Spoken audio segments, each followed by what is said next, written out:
Justine Williams here at PROFITUNITY, looking at a micro gold chart. I know a lot of people are asking kind of what's going on right now with gold. So I thought I would do a little Elliott Wave review and show you what we've been looking at. So on this chart, this is a daily, and we've got this marked as a wave 1, wave 2. Here's our peak of 3 of the current wave that we've been looking at. Now I know if you know anything about how we count Elliott Wave, there's no divergence in this wave here, just the tallest peak.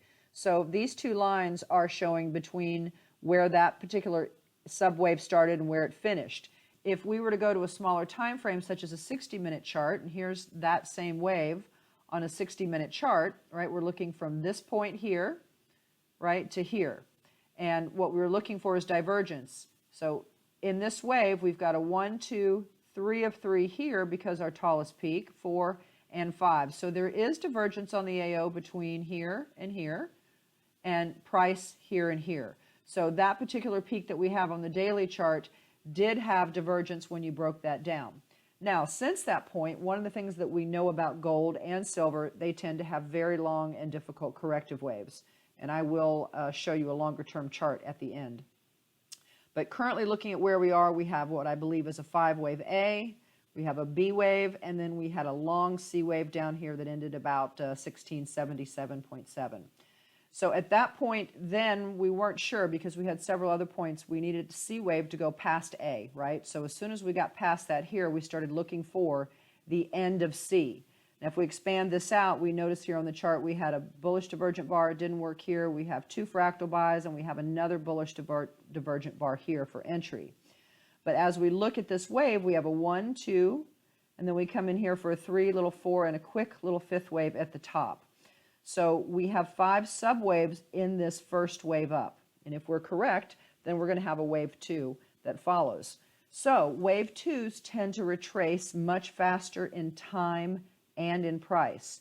So if we did a quick little Fibonacci off this wave here, we can see that we are just now approaching the 0.38 line, right? Typically we see corrective waves go 38 to 50, that's the average. Wave 2s, however, tend to retrace more in time and price. So it could be very possible that gold pulls back all the way to that 618 or even further, just depends on the momentum behind it.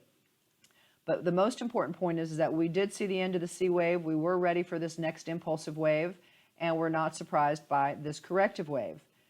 We also had some sell signals right here at this juncture.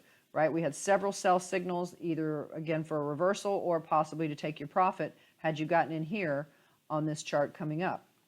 Now, when I'm talking about gold and silver can have long corrective waves, what I mean is if we look at a weekly chart, excuse me, let me take off some of these studies.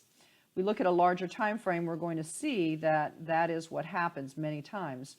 The different time frames will give you a different perspective, right? So we're just looking at a different perspective here. And if this was our peak of 3 that we saw on the daily chart, right, that was wave 3, we have an A, B, C, we believe here. This is a 1, and this is our 2. But gold and silver, again, tend to longer corrections. This one wasn't so bad, but we had a good period of time here before that next impulse wave started.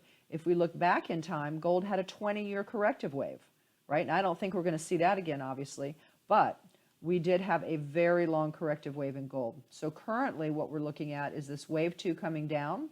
If we look at a 4-hour chart, we can see that where we had marked as 3 of C, because it is the tallest peak in this wave, we've now broken through that. So what we'll be watching is for the AO either to increase for a taller peak, or this to finish out the C wave down of wave 2 of wave 5.